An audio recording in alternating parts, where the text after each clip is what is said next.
Depois o Jean pode falar ali de estratégias, mas do ponto de vista do cérebro, os hábitos e os vícios estão no mesmo lugar, tá? Uhum.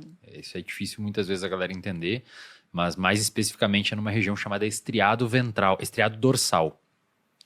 O estriado é uma região que se subdivide em duas grandes regiões, sendo que a ventral é principalmente o núcleo accumbens, que é o sistema de recompensa, e o dorsal é a região dos hábitos e dos vícios.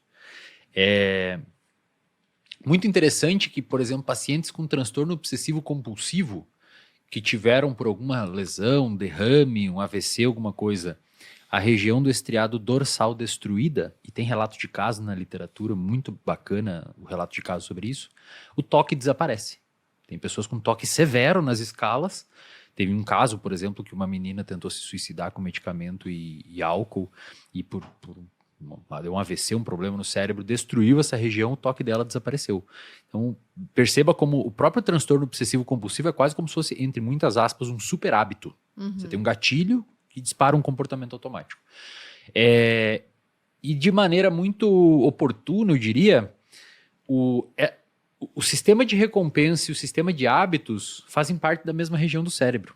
Porque se você for pensar, e dos vícios, né? Normalmente você começa um vício porque ele é recompensador. Sim. E em estudos agora em animais, mecanicistas mesmo, a gente consegue ver que o ratinho lá que utiliza uma substância começa a ter uma atividade no núcleo accumbens, no sistema de recompensa, e esses circuitos que se ativam frente à exposição à substância, eles começam a se, digamos, calcificar e migrar para a região dos vícios. O problema, respondendo a sua pergunta, é que normalmente os vícios, né, eles são disparados por substâncias exógenas. E aí eles são muito mais agressivos.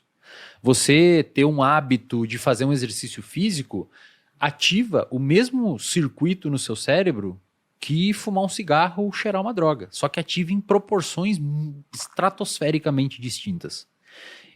Por isso que é difícil você... a galera fala, por exemplo, açúcar, né? O açúcar vicia e tal. O açúcar, de fato, atua no mesmo circuito, só que a cocaína naquele circuito ali vai ter uma atividade do tamanho de um prédio, o açúcar vai ser do tamanho de um carro. Então é importante entender que, sim, os hábitos... para você tirar um hábito bom pode ser ruim. Basta ver um jogador, um atleta que se lesiona e não consegue mais treinar, né? Isso pode gerar uma alteração de humor nessa pessoa, porque aquilo é recompensador para ele. Só que o vício, embora esteja no mesmo lugar, ele tem uma contribuição normalmente exógena por algumas substâncias, Zolpidem, etc., né? Quem é viciado nesses medicamentos, que, digamos assim, dificulta muito, é meio que apelativo demais para conseguir manejar de forma simples, como faria com um hábito bom. Não sei se eu respondi mais ou menos a sua pergunta. Sim. Agora, antes de passar a palavra para o Jean rapidamente, eu diria que para desconstruir um hábito ruim, você faz o caminho inverso do que você fez para construir um bom. Então, se para tomar mais água você deixa a água perto, para parar de fumar o pendrive ou alguma coisa assim, talvez seja interessante começar a se distanciar, criar estratégias de dificuldade de acessar. Se você quer parar de pedir comida no iFood, talvez seja interessante você deixar as marmitas prontas, você, sabe, tentar sujar um pouco aquele hábito para você ver se você consegue desvincular ele de você.